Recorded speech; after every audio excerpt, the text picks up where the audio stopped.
New Balance had a lot of hits during 2022, but it definitely wasn't without some misses. In this video, I'm going to be counting down the 5 worst New Balances that released during 2022, as well as some dishonorable mentions. First, let me start out by saying that this video should not be taken too seriously, and this is just my personal opinion, and you shouldn't be offended if you actually like any of the shoes in this video. As for the criteria for the shoes to be on this list, they have to have been released during 2022 officially, and they have to be shoes that I personally wouldn't wear even if I got them for free, with the exceptions of the dishonorable mentions. The first dishonorable mention goes to the Beams Akio Hasegawa 990 V5. This shoe is pretty dope and is definitely something I'd really want to wear. However, this is just a 990 V5 in the classic JP colorway, and it should have just been released as a widely available GR colorway for the V5 in the V5's last regular production year. But instead, it was an upcharged, Japan-exclusive 3-way collaboration shoe. The shoe apparently retailed for the equivalent of $300 US, which is almost 2 times the normal retail price of the 990 V5, and it was only available in Japan. The shoe was overpriced, stupid limited,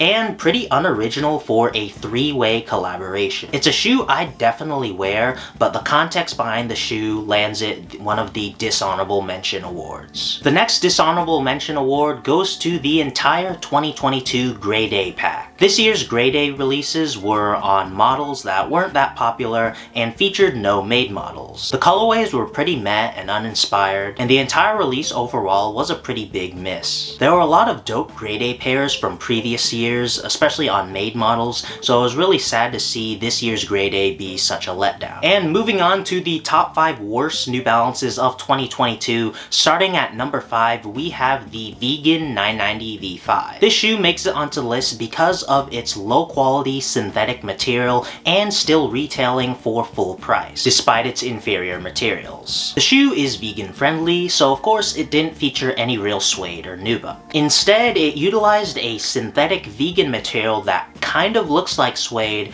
and kind of feels like fake leather. And the suede look on the shoe is actually not really from the material itself, but rather a print on the material. I was actually able to feel this shoe in hand at a store earlier this year, and it was laughably bad. I'm cool with vegan versions of shoes, and this colorway itself actually looks kind of interesting. But making a shoe that fails at imitating suede, leather, and nubuck and still charging full price is pretty sad. They should have just used a material that was vegan from the get-go, like what Sean Wotherspoon did with his Air Max. The corduroy and velour, I mean, those materials are already vegan to begin with, and they're not common for sneakers, so it was pretty cool when they released, and it was more of a spotlight on the materials and then a second thing to be vegan. I mean, imagine if we got a gray corduroy 990 V5. Wouldn't that be really cool? I think that would have been a whole lot better than using vegan fake versions of animal materials. Coming in at number 4 is the Stone Island RC Elite V2 collaboration in the burgundy and neon green colorway. I'm a big fan of the original Stone Island RC Elite collaboration, so I was really excited to see that they would be getting 2 more colorways. Unfortunately, these 2 colorways were lackluster at best and horrible at worst. The red and gray colorway was meh in my opinion,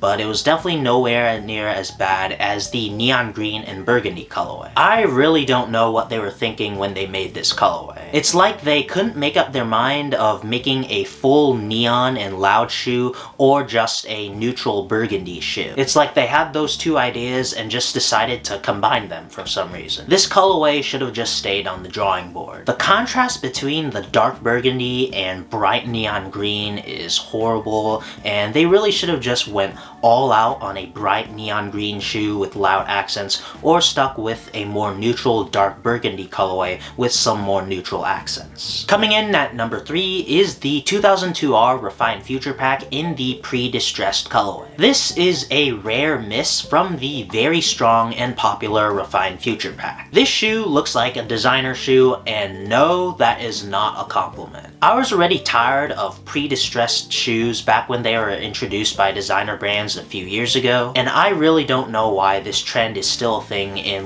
2022. I really don't see the appeal to into a shoe that was made to look like it already has dirt on it. They should have just scrapped the distress details on the shoe and released it as a clean white canvas 2002R with a gum outsole. I think that would have been a cool release. Coming in at number 2 is the new 574 Plus silhouette. Just why? I don't know why they needed to add this change to the 574. I mean, there are plenty of 574 variations that are okay and actually make the silhouette look different in a good way, but the 574 Plus definitely isn't one of those. Like the previous shoe, this shoe looks like a designer shoe, and again, that is not a compliment. The increased height on that midsole is a very stupid and pointless change to the iconic 574 silhouette. And coming in at number 1, the worst New Balance shoe of 2022 is the Miu Miu 574 collaboration. This shoe looks horrible. The upper of the shoe is made out of denim and has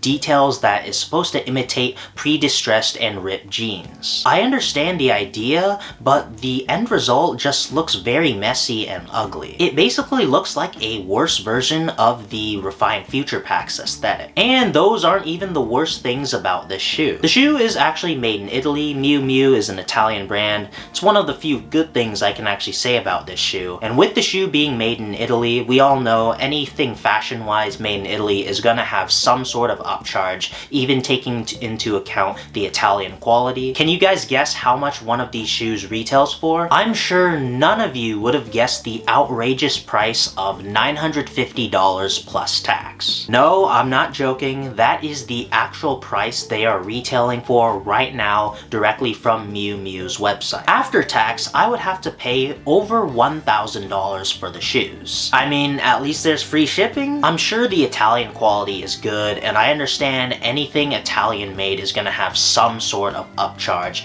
but I mean, even if these shoes say retailed for like $300 in comparison to the retail price for the 574, like around $85, I'm sure even then these would still sit on shelves and people would still think they're overpriced. And $300 is less than 1/3 of the actual retail price. A very ugly shoe that has a stupid high price is definitely worthy of being the worst New Balance shoe of 2022. So those were the rare misses from New Balance in 2022. Did I miss any bad New Balances? I definitely like to know down in the comments. So that's gonna do it for this video. Like and subscribe if you enjoyed, follow me on my socials, and thanks for watching.